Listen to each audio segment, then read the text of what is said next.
John chapter number 15. John chapter number 15.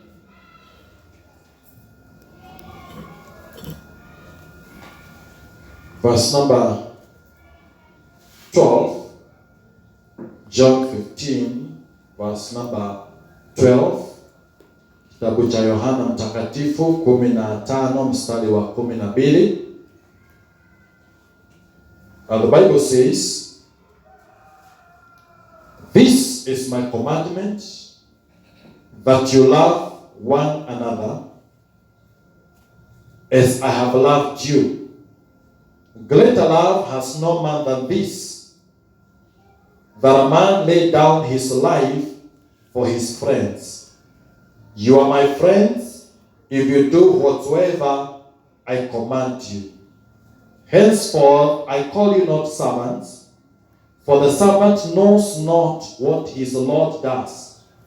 But I have called you friends, for all things that I have heard of my Father I have made known unto you. You have not chosen me, but I have chosen you, and ordained you that you should go and bring forth the fruit, and that your fruit should remain, that whatsoever you ask of the Father in my name, he may give it unto you. These things I command you, that you love one another." Praise the name of the Lord. Amen. Let's look in the book of Genesis.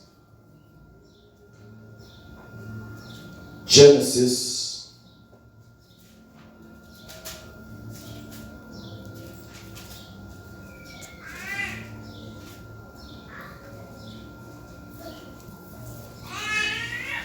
book of Genesis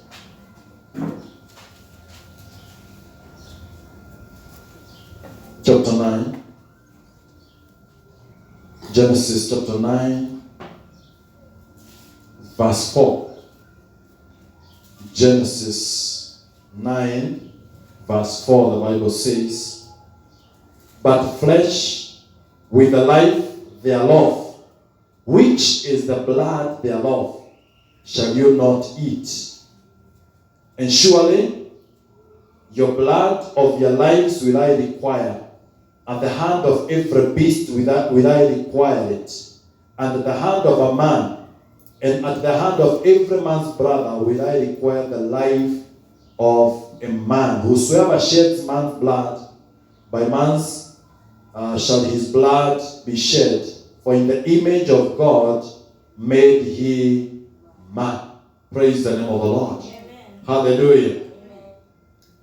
Last Sunday we looked into this scripture in the book of John, chapter number 15, and we were discussing about friendship with Jesus, urafiki na Yesu Kristo. And I want to continue from where we stopped last time.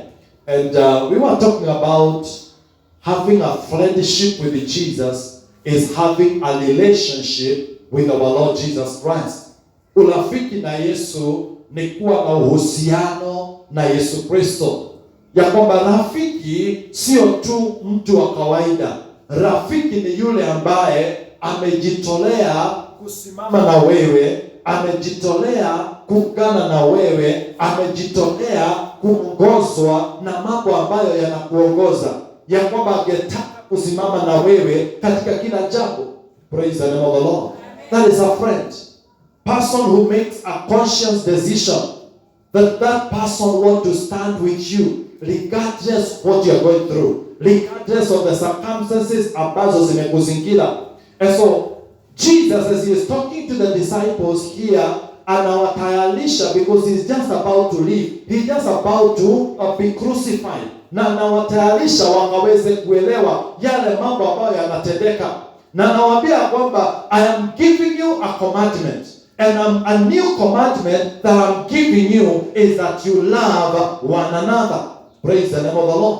Just as I have loved you. Anamwambia mpende wale wengine, ama mpendane kati yenu kama jinsi ambavyo mimi nimewapenda. Na kile ambacho anajaribu kuwaeleza ni kwamba it is a new thing he is introducing to them.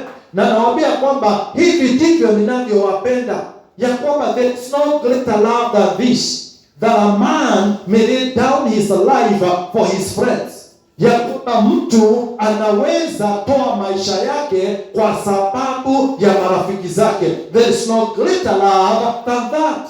So he is telling them, hata kama mnapendana moja na yule mwingine, even if you continue to love each other, there is no greater love than this, that a man should lay down his life for his friends. Praise the name of the Lord. And he continues to tell them that now you are my friends. You are not only my servants, you are not only my brothers, you are not only my fellow believers, but you have also become my friends. And because you are my friend, I have offered my life. I'm giving my life because of you as my friends. Praise the name of the Lord. And so what Jesus is telling them, he is actually introducing to them that I did not just come so that you can call me Lord, you can call me Savior, you can call me Master. I came so that there can be a relationship between me and you.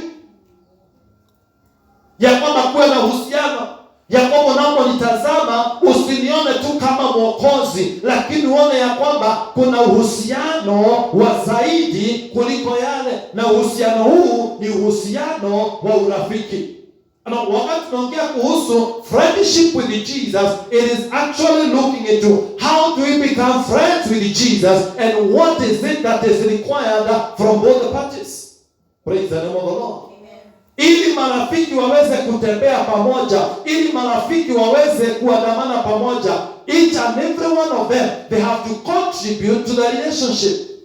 Lazima moja na yule mwingine ahusike katika ule uhusiano. Kuna kile ambacho ninajitolea na kuna kile ambacho rafiki yangu anajitolea. There must be a giving from every side.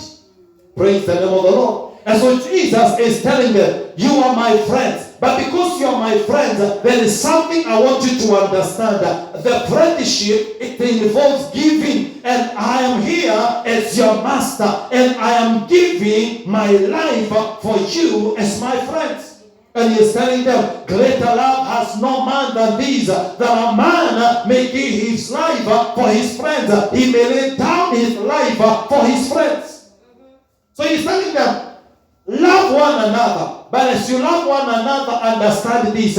Kuna kiwango hamwezi kafika cha upendo. Na hiki ni kiwango ambacho it is only me as your savior ambaye ameweza kufika. Because I am offering my life. I'm laying down my life for you as my friends. So he is telling them, where I am going. Wamekuwa wametembea na yeye. Wametembea wakiona miujiza alikuwa akitenda. Wameona jinsi ameponya. Wameona akirejeshea watu ambao walikuwa na upofu, akarejeshewa hali ya kuweza kuona. Ameona viwete wakitembea. Wameona wafu wakifufuka. Haya mambo yote wameona. Lakini Yesu anawaambia, there is somewhere I am directing you. There is somewhere I am taking you to. Kuna mahali ninaelekea. Na mahali ninaelekea kwa sababu yenu. Kwa sababu nyinyi ni marafiki zangu, kuna pahali ninaenda. Na mahali ninaenda, I am laying down my life for you as my friends. Praise the name of the Lord. And what Jesus is telling them, he is pointing them to his death at the cross. Anawaangalisha ama anawasaidia kuelewa ya kwamba anaelekea msalabani akaweze kusulubishwa na akaweze kukufa pale. Anawaambia, I am going to the cross so that I can give my life. I can lay down my life because you are my friends. And last Sunday we looked into the issues about the cross. When Jesus talked about he is going to go to the cross, what was the essence? What was the importance? What were the good things that were coming from the cross? But I don't want us to go deeper into that. But Jesus was to lay down his life at the cross for each and every one of us, because we are not only his brothers, but we are his friends. Hallelujah. Tell your neighbor, Jesus is your friend. You have a true friend. His name is Jesus Christ. He laid down his life because of you. Hallelujah. Greater love has no man than this, that a man may lay down his life life for his friends. And Jesus have laid down his life for us as his friends. And he laid his life at the cross. When he went up to the cross, it was a shameful place. It was a painful place. It was a place of a lot of anguish, a lot of difficulties, a lot of torment. Lakini alienda pale ili kwa sababu aweze kuweka maisha yake kwa sababu ya marafiki zake. Praise the name of the Lord. But there's something that happened. When he went to the cross, He was not just hanged on the cross. It was a very systematic way, a well-designed and calculated move on how he is going to be put on the cross. Hakuwekwa tu pale, hakufungwa na mikanda pale, hakunyongwa pale. Mesikia wengine wakisema katika mahubiri mengine ya kwamba Yesu ni kunyongwa, alinyongwa pale msalabani, alifungwa na kamba pale, ya kwamba sio kusulubishwa, ni kunyongwa. But the Bible says exactly ya kwamba Yesu ni kusulubishwa, alisulubishwa. Na kusulubishwa inamaanisha ya kwamba hakufungwa pale na kamba, alifungwa na misumari. Praise the name of the Lord.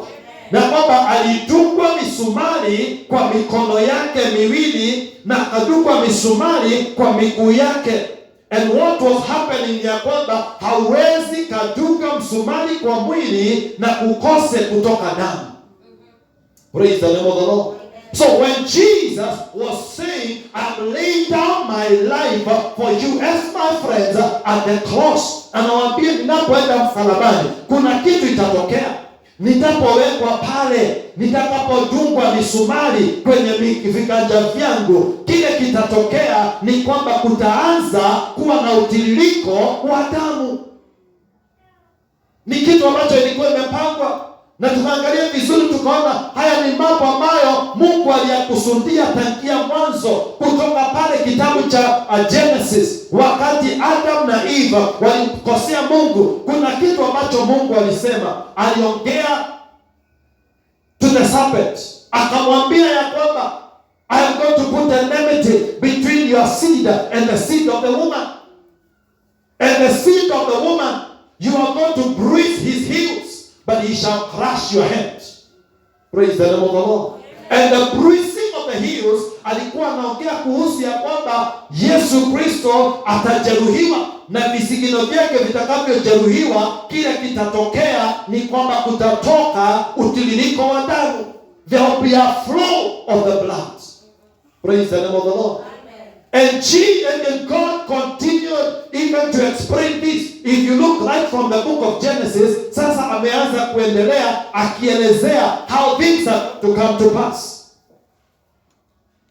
In the book of Genesis 9, where we have read, the world was very sinful. Watu walikuwa wamegeukia mambo mabaya na wameondokea njia za Mungu. And God said, I can no longer continue with this. I am going to destroy the whole world with a flood. Na kwa hivyo akamuita mtumishi wake Noah na akamwambia ajenge safina ambayo itaweza kumwokoa yeye na jamii yake, kwa sababu alionekana akiwa mwenye haki mbele za Mungu.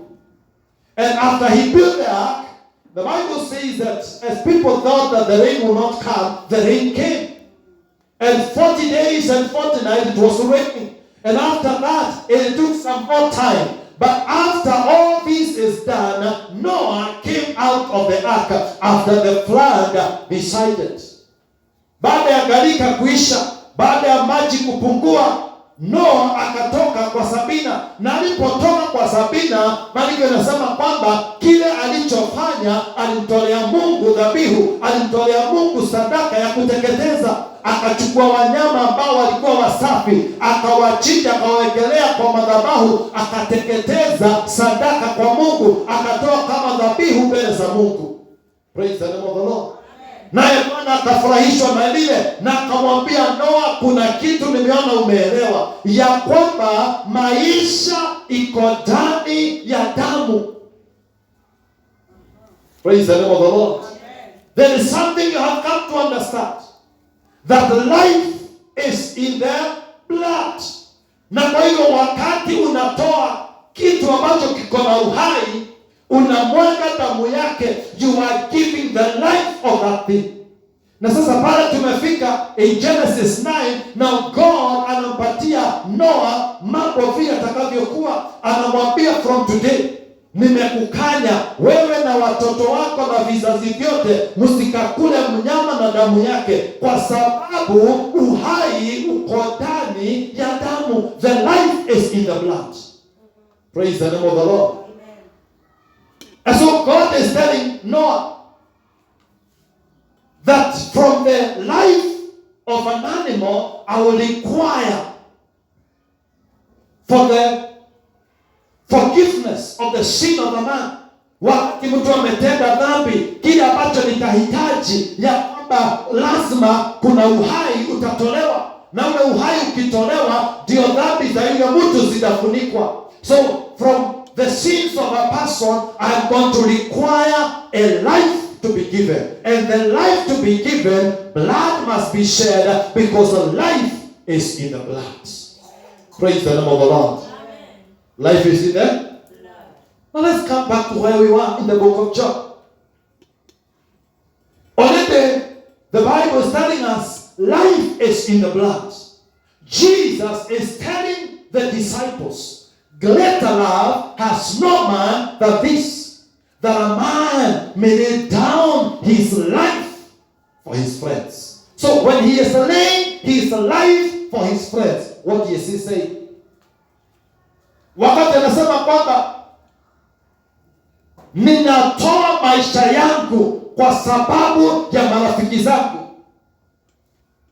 natoa uhai wangu kwa sababu ya marafiki zangu. Uhai uko wapi? Already tumeona kitabu cha Mwanzo ya kwamba uhai uko ndani ya damu. So the life is in the blood. So when Jesus is saying, I'm laying down my life for my friends, he is telling them, I am going to shed my blood for my friends. Hallelujah.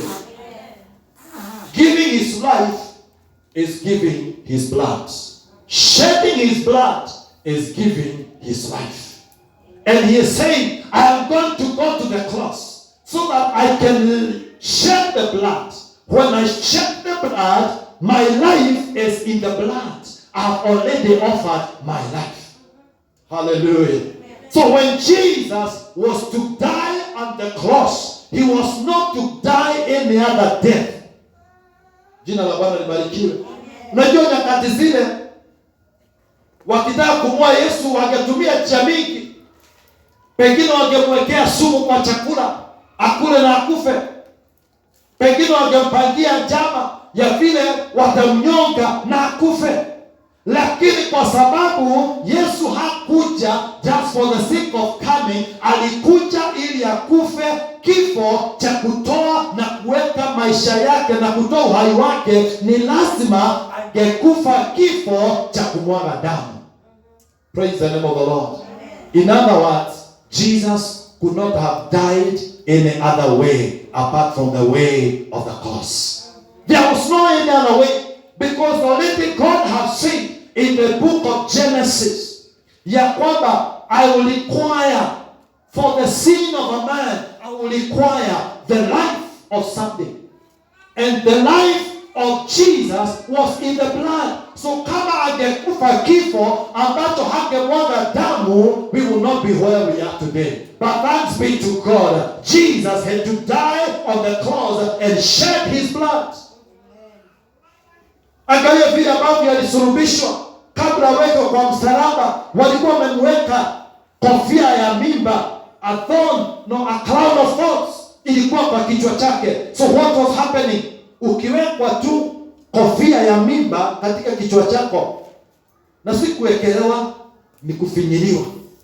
Praise the name of the Lord. Hallelujah. Na si mimba ya kawaida hii kidogo kidogo, ni ile kubwa. Na imetengenezwa kofia mzuri. Sio kuwekelewa, aliwekelewa, alivalishwa, na kwa hivyo ikasukumiwa ndani, ni kama ni mfalme anavishwa taji. Na hivyo inamaanisha kwamba kichwa chake kilidungwa na ile mimba, na ukidungwa kile kinatokea ni nini? Ni damu. Praise the name of the Lord. So kichwa chake kikaanza kutoka damu ikaanza kutiririka kutoka kwa kichwa chake, akawekwa kwa msalaba, akapigiliwa misumari kwa mikono, damu ikamwagika kutoka kwa mikono, akapigiliwa misumari kwa miguu, damu ikatoka kutoka kwa miguu. Kama hiyo haikutosha, mmoja wa askari akaona hii haitoshi, akachukua mkuki akamdunga kwa mbavu zake, damu ikatiririka. In other words, mwili wake wote ulikuwa umelowa na damu, signifying a total giving of his life for his friends. Praise the name of the Lord. Hallelujah. Si ile kudungwa, unajua kama kuna ile kudungwa, unadungwa kidogo wakati pengine unatolewa damu ya kupimwa kitu. No, unatolewa kadamu kidogo, matone ya damu. It is not enough to signify a life has been offered. Praise the name of the Lord. Lakini to signify a life has been offered, it means almost every drop of the blood imetoka.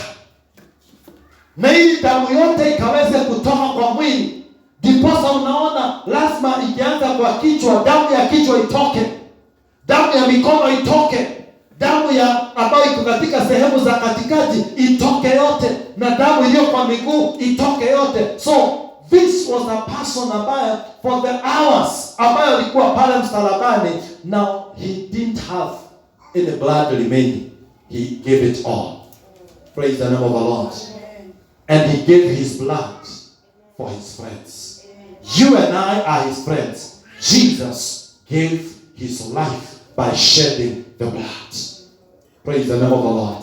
So when we talk about the blood of Jesus, who is our great friend, ambao aliitoa, ni vizuri ukajua ya kwamba sio damu ilimwagika for the sake of kumwagika, ilimwagika ili maisha ya Yesu yakaweze kutolewa, uhai wa Yesu kaweze kutolewa kwa sababu ya mimi na kwa sababu yako, because he is a great friend to each and every one of us.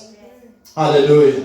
And greater love has no man than this, that he can give his life, he can lay down his life for his friends. Jina la Bwana libarikiwe. Hallelujah. There's nobody who could have agreed to shed and to give his life for everybody else, but only our Jesus. He did it because he loved us as his friends. Praise the name of the Lord. And so even as we are seeing that he has done as well, one of the things that we need to understand that God have done for us is that he gave us his son, who offered his life by shedding his blood as a demonstration of his love for us, that we may never be lost. Praise the name of the Lord. Alitoa uhai wake, akamwaga damu yake ili sisi tusikaangamie, lakini tupate uzima wa milele. Kwa nini? Kwa sababu anatupenda kama marafiki zake, anatupenda kama marafiki zake. And the blood of Jesus, wapendwa, it means so much to each and every one of us. We can celebrate what Jesus did by shedding his blood, because his blood opened doors that no other person, no other power could have opened for us. Praise the name of the Lord. The blood of Jesus Christ, wakati ilimwagwa, ilifungua milango ambao hakuna mwingine angeweza kuifungua. Ilifungua maeneo ambao hatungeweza kuingia pasipo hii damu. Ikatuwezesha kupata mambo ambayo hatungeweza kuyapata kwa njia nyingine yoyote. Hii ni damu ambayo ni damu ya dhamana. And we can join the singer and we continue to say, how precious is the flow of the blood of Jesus Christ. It not only makes us as white as snow, but it also means so much for each and every one of us. It demonstrates the love of our great friend. His name is Jesus Christ. Hallelujah. Hii damu inathibitisha upendo wa rafiki wetu mkubwa, upendo wa Yesu Kristo, upendo ambao hakuna mwingine angetupenda na njia hii. Hallelujah. Allow me just shortly to mention few things about the blood of Jesus Christ. Na tujue kwamba wakati Yesu anasema greater love has no man than this, that a man may lay down his life for his friends. Anapomwaga ile damu inamaanisha nini kwa marafiki zake? What does it mean? Now, number one, look with me the book of Ephesians. The book of Ephesians, chapter 1. And we look at the work of the blood of Jesus to us as his friends. Ephesians, chapter number 1. Ephesians, chapter number 1.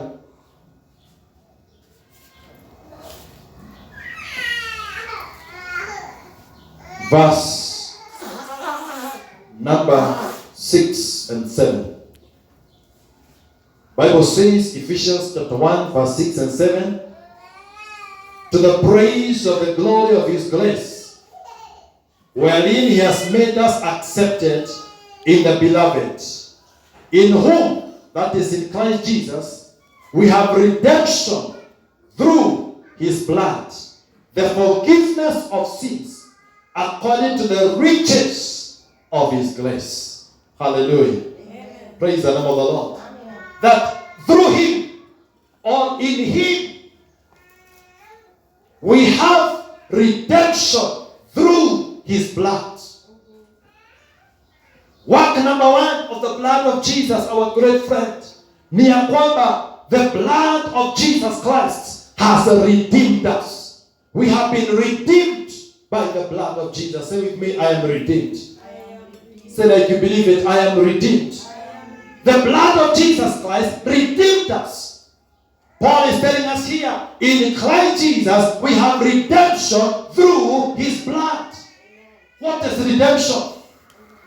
To redeem, it means to buy back, to get back. Something that has been sold for a value, for you to get it, you also need to give something of value equivalent to it. That is to redeem. Bwana asifiwe sana. Hallelujah. Amen. For example, if I sell to you my phone and you have it, and I want to have that phone back, what do you demand from me? I pay exactly what you paid for you to get the what? The phone. So if you paid me 5,000 and I gave you my phone and I want my phone back, what you demand from me, give me the 5,000, I give you the what? The phone. That is called redeeming. You are buying back. Yes, I sold my phone to you, but I want it back. But for me to get it back, I must pay the value that is needed for it. That is called redeeming. If I qualify to have my phone back by paying the 5,000 that you had already paid for, I have redeemed my phone. Amen. Now Paul is telling us that by the blood of Jesus Christ, we have been redeemed. In other words, we have been bought back. Tumenunuliwa tena, tukaweza kurejeshwa pale tulikuwa kwa yule ambaye we belong to in the first place.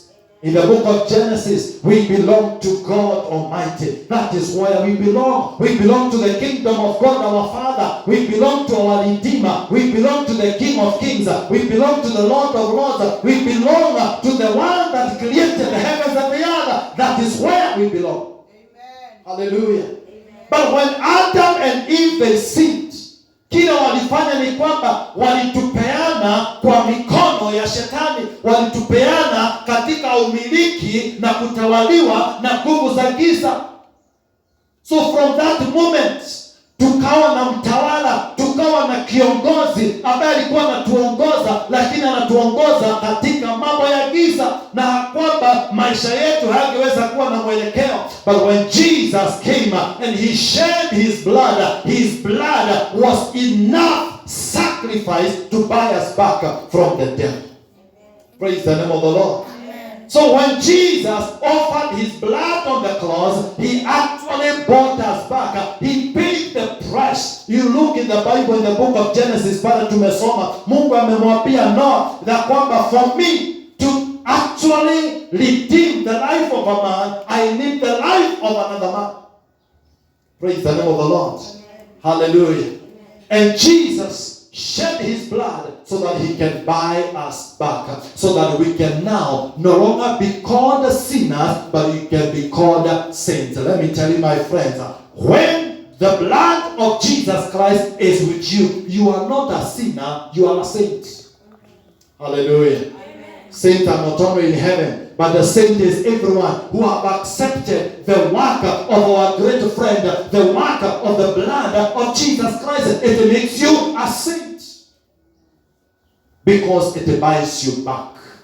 Inakununua, inakurejesha pale ulikuwa. Wewe ulikuwa ni wa Mungu. Adamu akatufanya twende kwa mikono ya shetani, lakini damu ya Yesu Kristo ikatununua, ikaturejesha pale ambapo tunastahili. Na kwa hivyo siku ya leo we can celebrate and say we are redeemed, we have been bought back, na tumelipiwa gharama yote. Hallelujah. Na hakuna kitu shetani anadai, hakuna kitu anaweza kudai ya kwamba gharama yote ililipiwa na damu ya Yesu Kristo. Rafiki wetu alipoimwaga pale, alilipa every penny to buy us back. And so today we belong to God as we were in the Garden of Eden. Hallelujah. We may never go to the Garden of Eden physically, but spiritually we have been brought back and taken back to the relationship ambayo Adam and Eve walikuwa nayo na Mungu kabla hawajatenda dhambi, kwa sababu gharama yetu imelipwa. Say with me, I am redeemed. Say like you believe it, I am redeemed. Praise the name of the Lord. Na ukiona kama shetani na kufinyilia, mwambie gharama yote ilipwa. I am redeemed. I don't belong to the devil. I belong to God. I don't belong to the works of the enemy. I belong to the kingdom of God, the kingdom of righteousness. Number 2. Second work of the blood of Jesus. Pale tumesoma verse 7 of Ephesians chapter 1. Nasema, in whom we have redemption through his blood, the forgiveness of sins. Say with me, the forgiveness of sins.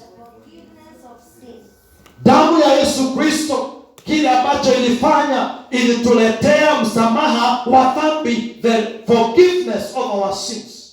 Our sins are forgiven by the blood of Jesus Christ. Na kwa hivyo kile ambacho tunahitaji tunapoenda mbele za Mungu, kile ambacho tunahitaji ni damu ya Yesu Kristo. Wakati tunaongea ya kwamba damu ya Yesu Kristo iko na sisi, wakati tunanena damu ya Yesu Kristo hata katika maombi yetu, ya kwamba Mungu anajua na anaelewa ya kwamba dhambi zetu zimesamehewa, na Mungu hawezi katuuliza zile dhambi ambazo zilitendeka, kwa sababu tumekubali kazi ya damu ya Yesu Kristo. Praise the name of the Lord. Amen. Hallelujah. Amen. Na wakati damu ya Yesu Kristo inaongea msamaha wa dhambi zote, mradi tu umezikiri, zote zinasamehewa. Praise the name of the Lord. Amen. Hallelujah. You know, sometimes unapoingia katika maombi na shetani anakukumbusha mahali ulipitia nyakati za kale, na nakukumbusha ya kwamba hii ulifanya, hii hawezi kaingia mbinguni, hii ulifanya hawezi kamwona Mungu. Anakukumbusha zile dhambi ambazo ulikuwa umetenda. Ni vizuri ukamkumbushe, as long as umekubali kazi ya damu ya Yesu Kristo, ni vizuri ukamkumbushe shetani, umwambie, I am forgiven by the blood of Jesus Christ. I have received my forgiveness. Praise the name of the Lord. Ya kwamba nimesamehewa, dhambi zangu zimesamehewa kwa sababu ya damu ya Yesu Kristo. I have received the forgiveness of my sins. Say with me, my sins have been forgiven. Oh, say like you believe it, my sins have been forgiven. Say with me, I am a forgiven person. I am a forgiven person. Hallelujah. Let the devil know even in the morning as you rise up, remind him, I am forgiven. Mimi nimesamehewa. Na kwa hivyo siwezi kalaumiwa kwa sababu ya dhambi zangu ambazo nilikuwa nimetenda. I am already forgiven. Na kwa hivyo unapoenda mbele za Mungu, speak the blood of Jesus Christ. Nena kuhusu damu ya Yesu Kristo, because inaongea kuhusu msamaha wako. Inaongea kuhusu ya kwamba tayari wewe umesamehewa. Praise the name of the Lord. And if you have been forgiven, you are counted as never, like you never sinned. Praise the name of the Lord. This is a good thing about God. When he forgives you, anakuhesabu ni kana kwamba haujawahi tenda dhambi. Wajua ukikosea mtu na kusamehe, kile atafanya atakusamehe, lakini bado akikuona atakuwa nakumbuka, na kuna siku ulikanyanga laini zako. Praise the name of the Lord. Amen. Yes, nilikusamehe, lakini kuna siku uliumiza moyo wako. Kuna siku ulifanya nisilale usingizi mzuri. Kuna siku nilipoteza hamu ya kukula kwa sababu ya kile ulinitenda, lakini nilikusamehe. But about our God, when he forgives, anakuhesabu like you never sinned. Praise the name of the Lord. Anakuhesabu kana kwamba haujawahi mkosea. He never remembers. He never takes you back to whatever you did. When God forgives, he forgives and completely erases the history of that sin. And he will never tell you, remember last year ulikuja kwangu ukaniambia umedanganya, nikakusamehe. Kumbuka last month pia ukakuja kwangu ukaniambia ulidanganya tena, nikakusamehe. Leo tena umekuja umeniambia jana ulidanganya, nikusamehe tena. That is not about our God. When God forgives you, he counts you as he never sinned before. What a gracious God we serve. Amen. What a gracious God we serve. Amen. What a gracious God we serve. Amen. Praise the name of the Lord. That when he forgives us, he counts us as if we never sinned because of the blood of Jesus. Our great friend. Bwana asifiwe sana. The singer Samuel said, all precious is a flow that makes me as white as snow. No other fount I know apart from the flow of the blood of Jesus Christ. Praise the name of the Lord. And once we stand as we pray, we'll continue from that point as God gives us the time. The blood of Jesus. So powerful it is. So powerful it is. And you know, the devil doesn't want us to know these things. Doesn't want us to remember these things. Because he knows these things, they are the power behind a believer. When you talk about the cross of Jesus, when you talk about the blood of Jesus, it talks about your victory against the powers of darkness. When the devil knows that you understand kile ambacho damu ya Yesu Kristo imekutendea, anajua ya kwamba hana njia ya kukuhukumu, hana njia ya kukufinyilia. He has no way to put you down. He has no way to condemn you, because he knows you understand. You have already been redeemed by the blood of Jesus. You have already been forgiven by the blood of Jesus Christ, and therefore the devil cannot condemn you. But when we do not understand these things, the devil will keep on condemning us. He will keep on putting guilt in us. He will keep on telling us we cannot even qualify to stand before God. Ya kwamba dhambi zetu ni mingi, hatuwezi kupata msamaha. But when we understand the power of the blood of Jesus Christ, our enemy is in trouble. The devil is in trouble. Praise the name of the Lord. When we understand the power in the blood of Jesus Christ,